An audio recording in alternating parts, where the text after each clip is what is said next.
विचलित हो गया है कि उसे अपने परम योद्धाओं के रहते हुए भी स्वयं युद्ध में आना पड़ रहा है। ये आपकी विजय का संकेत है।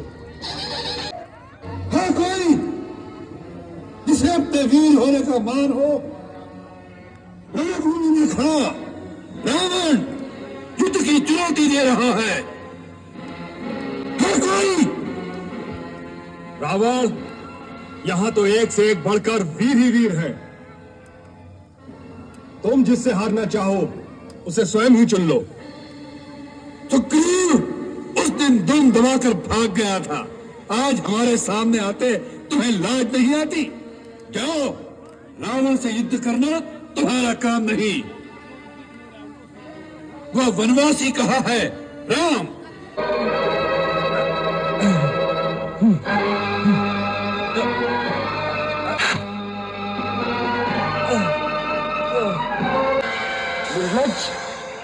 एक उचित योद्धा पर बाण चलाते हो?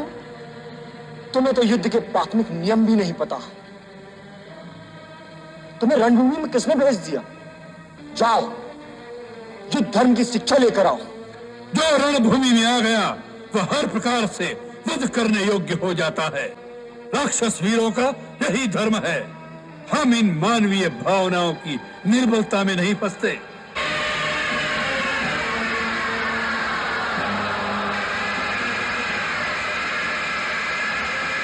ऐसा पापी व दुराचारी जब निरुत्तर हो जाता है तो केवल शस्त्र का ही सहारा लेता है। तुम जैसे लोगों के लिए हमें भी शस्त्र उठाना पड़ता है, क्योंकि तुम विवेक, धर्म और नीति की भाषा नहीं समझ सकते।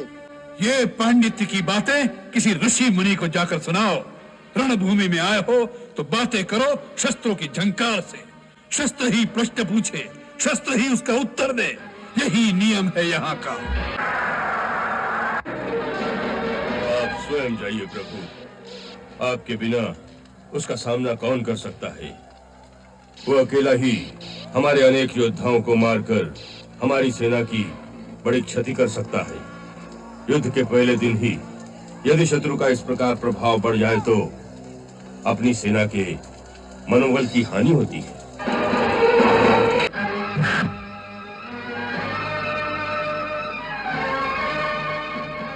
वाह, रावण के पैर भी डगमगा दिए। कोई बात है, एक अवसर हमें भी दीजिए।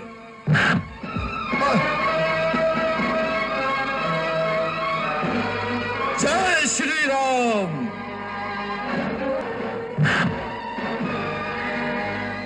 वाह रावण वाह। जय श्री राम।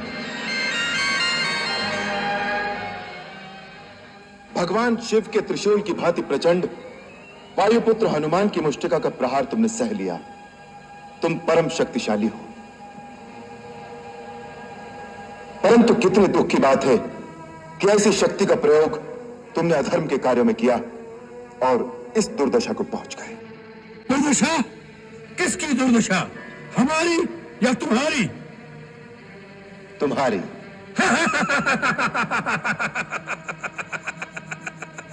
एक वन वन भटकते हुए वनवासी को स्वर्ण लंका के सिंहासन पर बैठे हुए त्रिभुवन विजयी लंकेश के वैभव में दुर्दशा दिखाई दे रही है।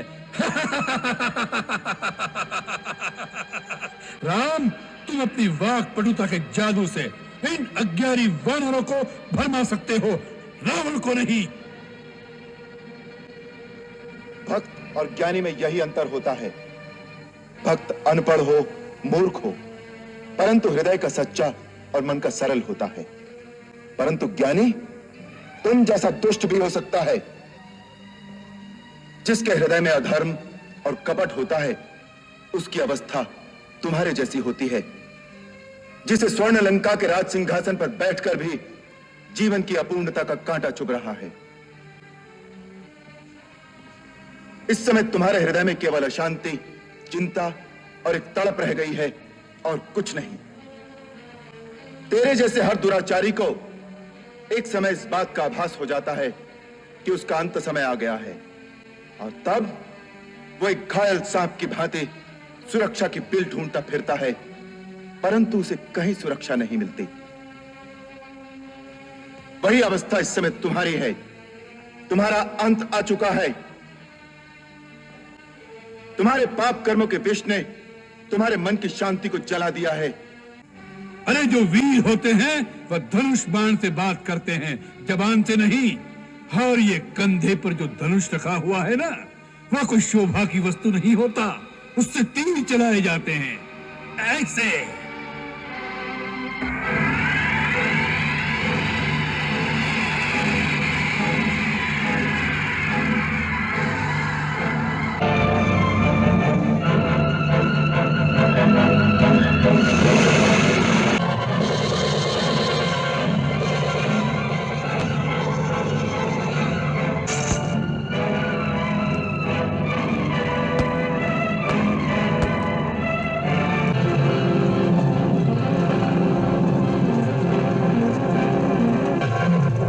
रावण, केवल पाशविक बल और अस्त्र शस्त्रों की गिनती से युद्ध नहीं जीते जाते। युद्ध जीतने के लिए धर्म और आध्यात्मिक शक्ति परम आवश्यक है। तुमने लक्ष्मण से कहा था कि तुम्हारे यहां कोई नीति, कोई धर्म नहीं होता। हमारे यहां युद्ध का भी धर्म होता है। हम शस्त्रहीन और निहत्थे शत्रु पर कभी वार नहीं करते। यह है रघुवंशियों की वीरता। लंका नरेश, तुम इस समय शस्त्रहीन, सुरक्षाहीन और अपमानित अवस्था में केवल शत्रु की दया के कारण जीवित हो। इसी का नाम है दुर्दशा।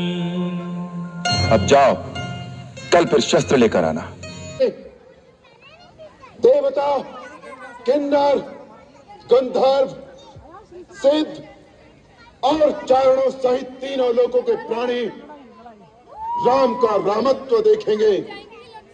आज मैं वो पराक्रम दिखाऊंगा कि जब तक कि पृथ्वी रहेगी, इस चराचर जगत के समस्त जीव और देवता भी उसकी चर्चा करेंगे।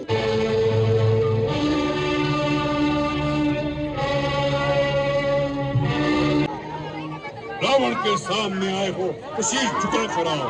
तो इससे पहले यदि शीश झुकाकर आ जाता तो कदापि तेरे बच जाने की संभावना हो सकती थी। धर्म की मर्यादा भंग करने वाले पापी, तेरे समस्त पापों का दंड आज तुझे अवश्य मिलेगा। दंड देने का काम राजा का है, किसी भिखारी का नहीं। पहले प्रथम दंड, ये ले तेरा दंड।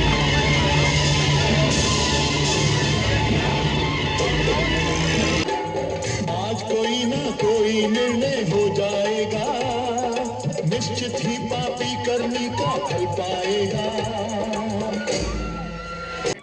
प्रभु, ब्रह्मा जी के वरदान से दशानन की नाभि में अमृत है। कुंडलाकृति से युक्त अमृत तत्व का मूल है वो। उसके प्रभाव से एक शीश कटते ही दूसरा शीश उत्पन्न हो जाता है। प्रभु, आप पहले आग्नेय शस्त्र का उपयोग करके नाभि विवर के मूल का अमृत सुखा दीजिए, तभी उसका अंत हो सकेगा। विभीषण, जब तक तू जीवित रहेगा, राक्षस जाति का विनाश होते ही रहेगा।